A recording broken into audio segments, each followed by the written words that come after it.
Welcome to the Risk and Repeat podcast, episode number 238. I'm Rob Wright, Security News Director at TechTarget, and I am here with security news writer Ariel Waldman. How are you today, Ariel? I'm doing well. How are you, Rob? Good. I'm very good. Good. We haven't potted here at the Risk and Repeat podcast in a few weeks. Alex has been off for a couple weeks, but I figured it was time to get on the horn to discuss a very big topic that we definitely have not weighed in on or discussed on the podcast. We've covered it a little bit. It's a huge topic in the technology landscape, technology industry, and that is the arrest of Telegram founder and CEO Pavel Durov. Durov was arrested last month by French authorities. There was a lot of controversy about this. He was facing charges, but they was not really sure what charges he was facing or why he was arrested. And then French prosecutors provided some more information, basically saying we arrested him because the Telegram platform has been facilitating illegal activities and they're unresponsive to law enforcement requests about illicit activities and illicit accounts. A lot of controversy around this and a lot of questions about what Telegram actually is. We know what Telegram is for the most part, RL, you and I, and Alex, a lot of people. I think that cover cybersecurity because it is used for a lot of illicit purposes in the cybersecurity realm. You wrote a story just sort of outlining Telegram's evolution from ostensibly a one-to-one encrypted messaging service, messaging app, to sort of really more of a, I guess, would we call it a social media platform? Sort of? Yes, yeah. Everyone I talk to kind of call it a social media platform.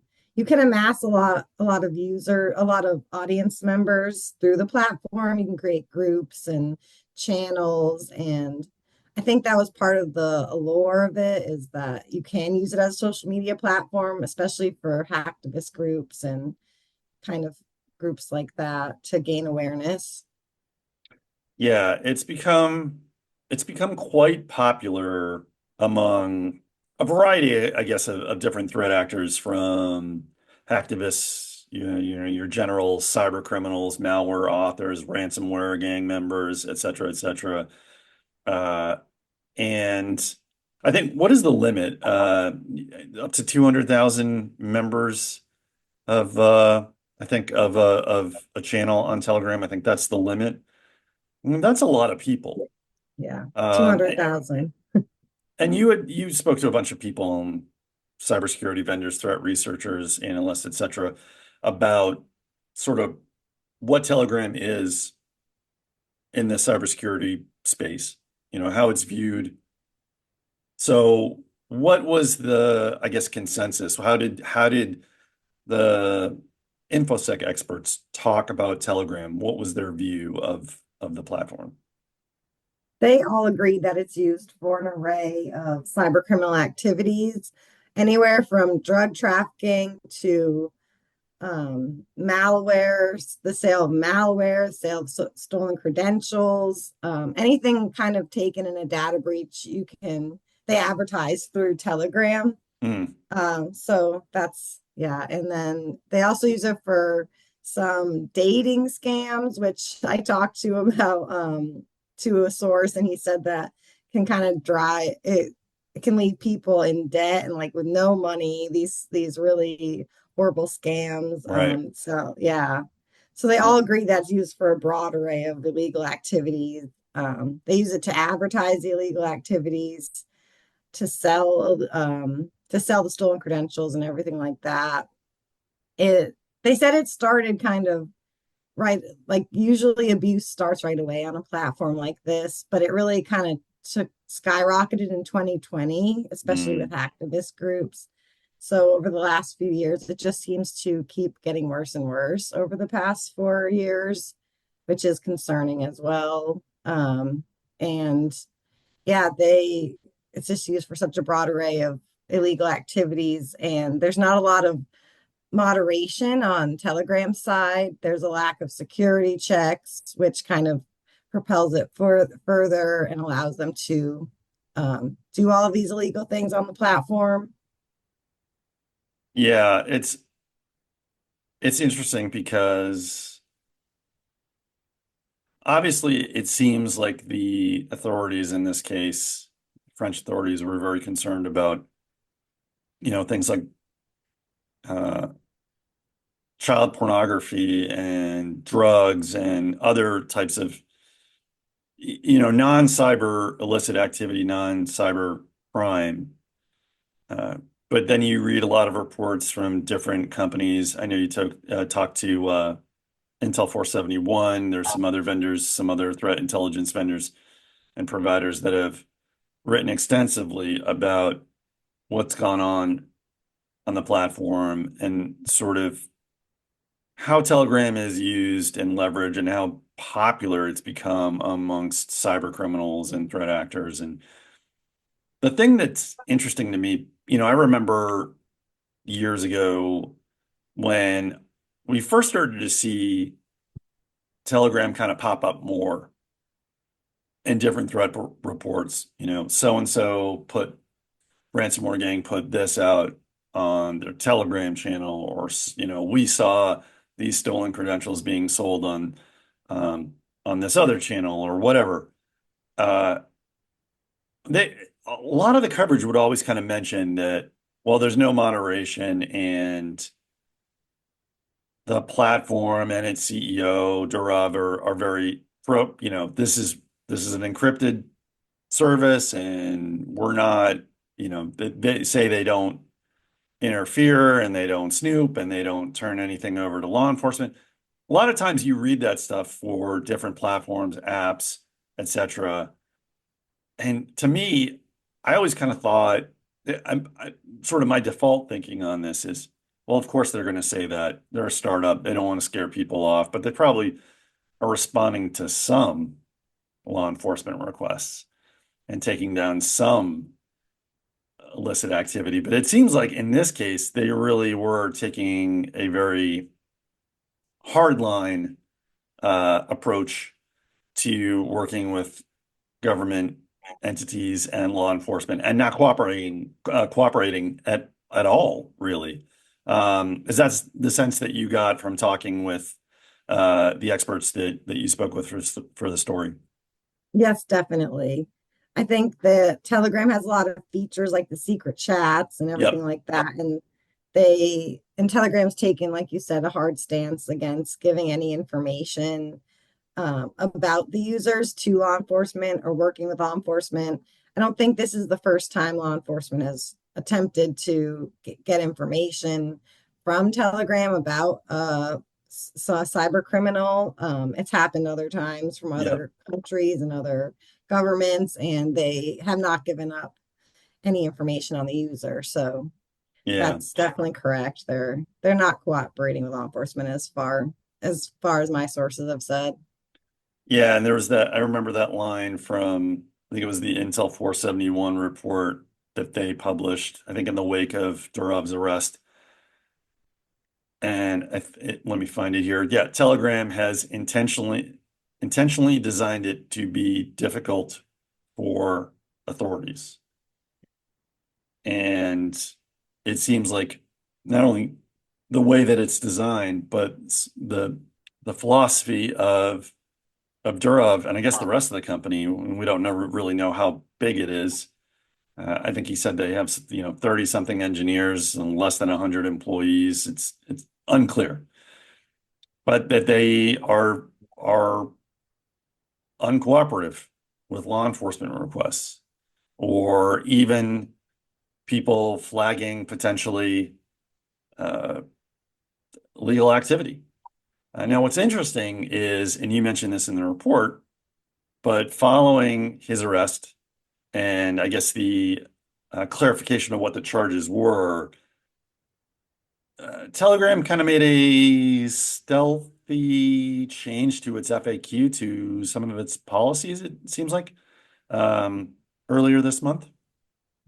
Can you kind of describe what they did? Because it was I thought it was a little sneaky, how they kind of changed some of the language in that FAQ. Yes, definitely. Yeah, they changed the FAQ regarding how private chats were moderated.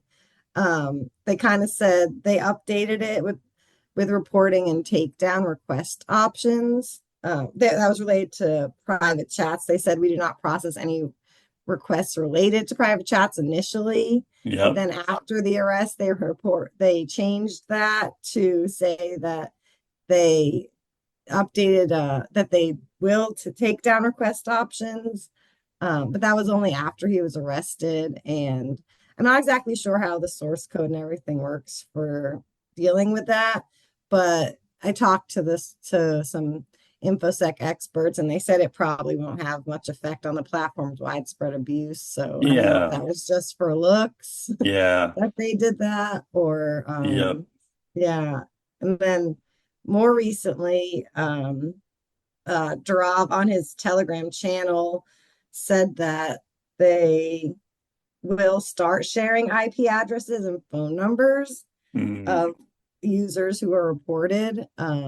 So that's a big step, but it was only taken after the arrest. So After his yeah, arrest. Yeah, I think the latest privacy policy update, if you can find it here. Yeah, if Telegram receives a valid order from the relevant judicial authorities that confirms you're a suspect in a case involving criminal activities that violate Telegram terms of services, we will perform a legal analysis of the request and may disclose your IP address and phone number to the relevant authorities. I know they do receive a ton of illicit reports every day, and it is hard to Yeah. sort through all those. Yep. Um, but then again, to not cooperate with law enforcement is Yeah, a whole another thing.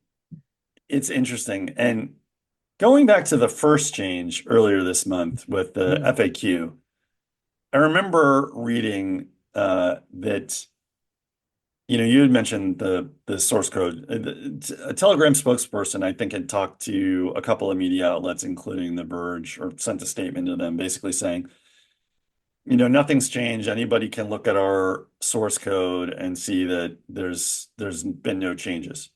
And it's like that's kind of a dodge because we're not talking about the source code of the app. We're talking about how you react to takedown requests or law enforcement requests. And so that seemed like kind of a dodge. Like maybe they were doing the bare minimum to clean up its image and make it seem like it was more cooperative and less of a hardline stance against cooperating with any type of official body, but still trying to maintain that, like, hey, we're not going to turn over your account information or anything like that. But this latest one seems like a pretty important step in the direction that law enforcement wants to go. I don't, there seems like there's some caveats in that updated privacy policy, a valid order from a relevant judicial authority, confirming you're a suspect in a case. Well, what if you're just a person of interest? Or what if it seems like there's maybe a little bit of wiggle room uh, there, but we'll see. I do think it's interesting that the folks that you talked to for your story were not optimistic about that initial change, the FAQ change, having any sort of effect on how Telegram responds to allegations of illegal activity. I guess I kind of understand why. If the company isn't that big and they seem like they're, totally uncooperative with law enforcement, then how is a FAQ going to change how the company operates and responds to valid requests to investigate something or to take down illegal material. But this latest one, I don't know. What do you think? Do you think this will change things? Do you have any sort of I guess prediction? Well, it is a big jump from in a short period of time from just updating the FAQ with the reporting and takedown requests Yep. to all of a sudden, we'll give out the IP addresses and phone numbers. It's a big jump in a short amount of time. I think it definitely should have more of an effect than before. At least now they should be giving up some users, maybe the really bad ones. I don't know. Yeah. The top people that law enforcement are after. And it's definitely a big improvement from having no cooperation with law enforcement. But yeah, I guess we'll have to see how it turns out and if they have the kind of the ability to even go through all of that and, be able to know what's important to hand over and things like that. Yeah, you mentioned you made a good point there. The worst, the real bad stuff. It could be a situation where because of their size and perhaps their continued reluctance to cooperate, that they're only going to go after like the worst of the worst. So child abuse or sexualized material, that's stuff like that. And then, maybe somebody complaining about or a threat intelligence firm flagging that, hey, this person is selling what we think are, stolen credentials, or they're selling malware, or they're trading in stolen cryptocurrency or whatever, that may take uh, a less of a priority amongst the limited resources that the company apparently has to investigate this stuff.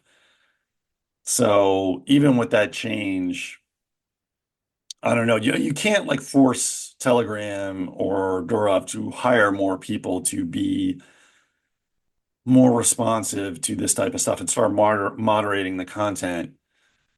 Uh, but it seems like maybe that was the direction that authorities, not just French authorities, I mean, we've seen other concerns from uh, different different law enforcement bodies, different governments, different countries about the illegal material and illegal communications that are going on the platform. So, yeah, maybe a step in the right direction, but to your point, I don't know how big an impact it's going to have.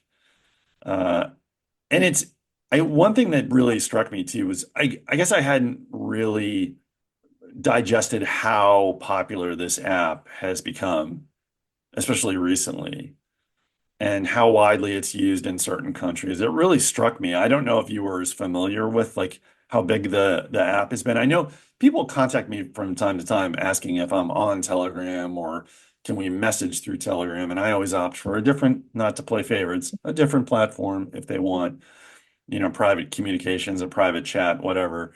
But I don't know, have you run into that where you get requests for Oh, yes. I mean, I didn't realize how widespread the abuse was until I started, working on the story. I yeah, I used it for legitimate purposes. And one person I talked to kind of highlighted that because it's used for legitimate purposes, it was easy to transition to illegal purposes I because know, of yeah.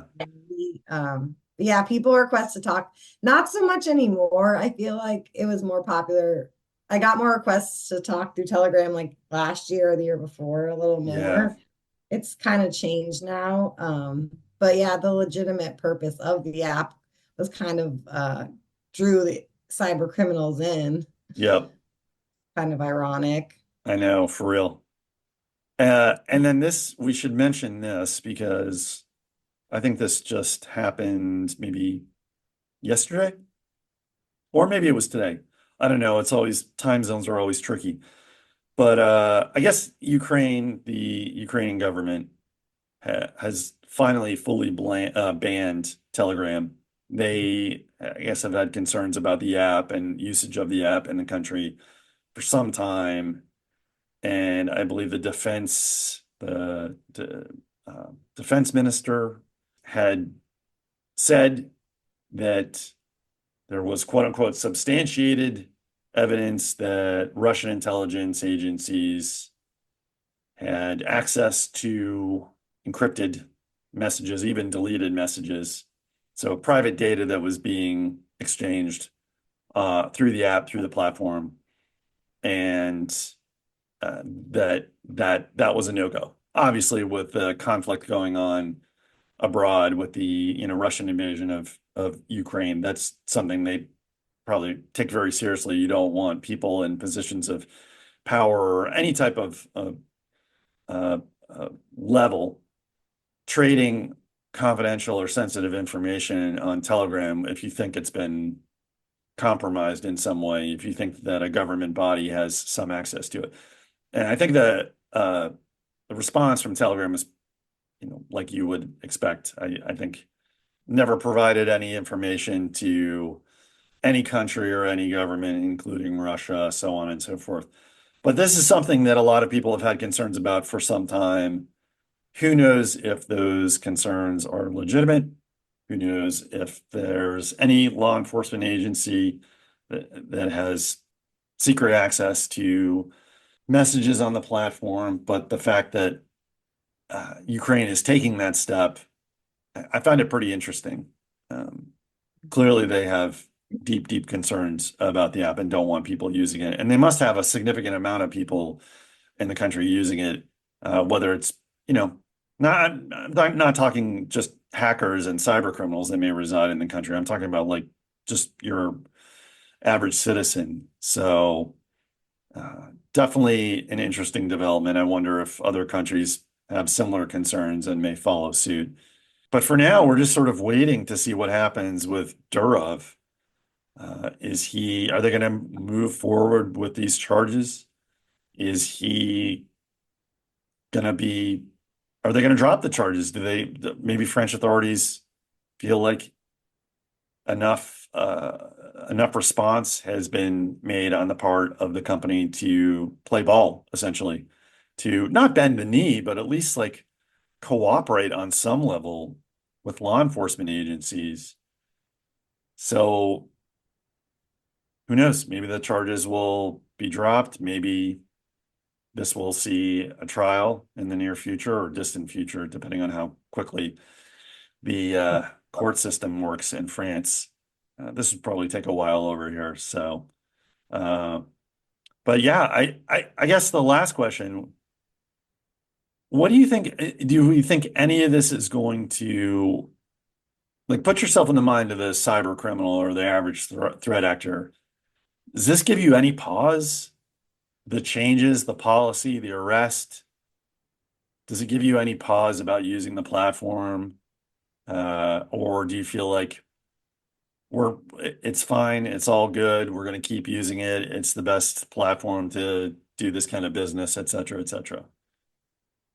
I think it would be a deterrent in a way, but I don't think it's enough of a deterrent, Yeah. especially because one industry professional I talked to described Telegram as the next dark net Yep. because of its ability to amass large quantities of stolen information, malware. So if they're predicting that could be the next dark net, I don't know how fast cyber criminals are going to be deterred by these kind of slow moving law enforcement actions. Yep. But I mean, whenever one thing's disrupted that they use, cyber criminals always move to something new. They do. Um, so it's hard to say exactly. I think it must be a bit of a deterrent. I mean, if they start giving out IP addresses and phone numbers of the users, I mean, see, I don't know how successful that will be or how, like you said, the wording on that. But yeah, I would think they'd be a little deterred. But to call it the next dark net is a pretty big statement as well. So Yeah.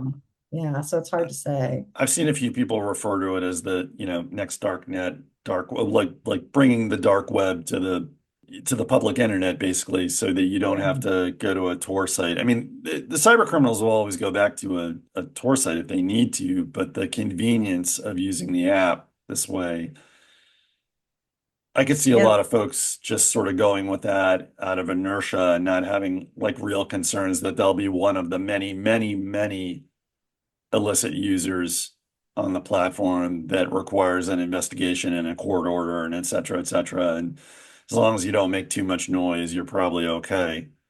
Uh, Yeah, they use it for command and control centers for I malware, know, so I know. There's very broadly used. so much activity. I mean, Telegram has their work cut out for them. I don't, again, with the limited, allegedly a limited number of staff members and full-time employees, we'll see what happens. But I don't.